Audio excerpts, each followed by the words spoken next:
చూస్తారు కదండి పెరుగు పులుసు చాలా పర్ఫెక్ట్గా మనకి చక్కగా సెట్ అయిపోయింది. ఇలా మీరు అప్పటికప్పటికి పిల్లల స్కూల్ ఓపెనింగ్ టైం కాబట్టి ఎర్లీగా మనం తొందరగా వాళ్ళకి పెరుగన్నం కావాలన్నా ఇలాగ మీరు రెడీ చేసి పెట్టేయచ్చు. చూస్తారు కదండి ఎంత బాగుందో. అసలు చాలా తీయగా ఉండే పెరుగు తీసుకొని మనం ఇలా చేస్తామంటే చాలా బాగుంటుంది. ఇది ఫ్రెండ్స్ మన యొక్క వీడియో. మన ఛానల్ కొత్తగా చూస్తున్నట్లయితే సబ్స్క్రైబ్ చేసుకోండి, షేర్ చేయండి, అలాగే ఒక లైక్ అయితే చేయండి. హాయ్ అండి, నమస్తే, వెల్కమ్ టు మై ఛానల్ అక్క చేతి వంట. మీరందరూ బాగుండాలని దేవుని మనస్ఫూర్తిగా ప్రార్థిస్తున్నాను. ఈరోజైతే నేను పెరుగు పులుసు చేయబోతున్నానండి.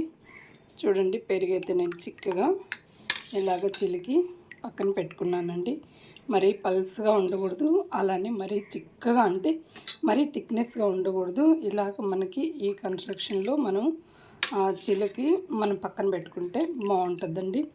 ఇందులోకి అయితే ఆనియన్స్, చూడండి ఆనియన్స్, అలాగే పచ్చిమిర్చి, కొత్తిమీర అయితే పచ్చివే ఇందులో వేసేసుకుందామండి మనము. తర్వాత పోపు పెట్టేస్తాను. చాలా తొందరగా అయిపోతుంది ఈ రెసిపీ అయితే. నేనైతే ఆనియన్స్ వేసేస్తున్నానండి.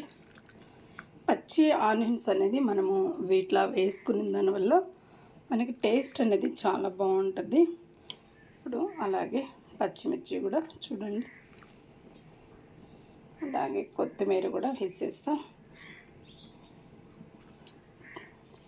కరివేపాకు కూడా మనం పోపులో కొంచెం వేసుకుందాం. ఇలా వేసుకుందామండి. దీంట్లో మనం ఇంత ఇలాగా కలిపెట్టేస్తామండి. చూడండి, ఇప్పుడు ఇందులో కొంచెం సాల్ట్ యాడ్ చేద్దాం.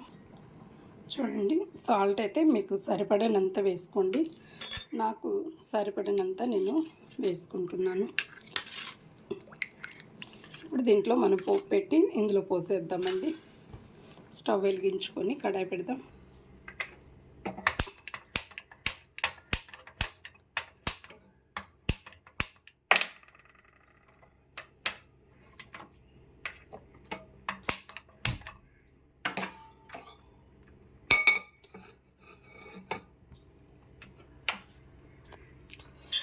మనకైతే కడాయి అయితే చక్కగా మనకి వాటర్ అంతా ఎనుక్కుపోయినండి. తగినంత మనము ఆయిల్ వేసుకుందాం.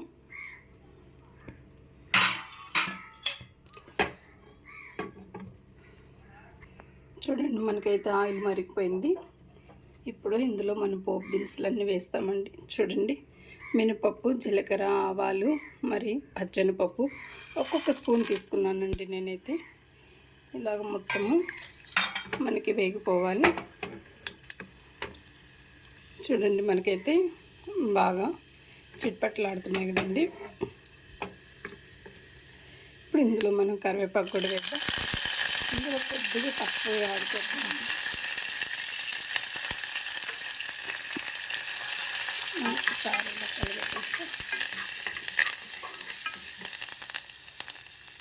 దీన్ని మనము పెరుగులో మనం వేసేసుకుందామండి. ఈ పోపుని తీసుకెళ్ళి పెరుగులో మనం పోసేద్దాం.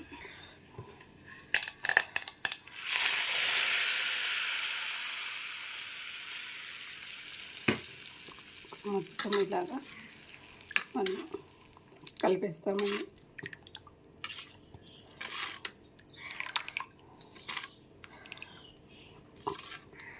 ఒక్క సెకండ్ మనము దీన్ని పొయ్యి మీద అలా పెట్టి స్టవ్ మీద దించేద్దామండి.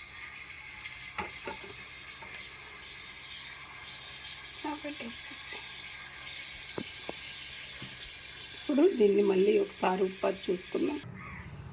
ఒకసారి మళ్ళీ అంతా మనము స్టవ్ మీద పెట్టాక ఒక్క సెకండ్ ఉంచాలండి, ఎక్కువ ఉంచకూడదు.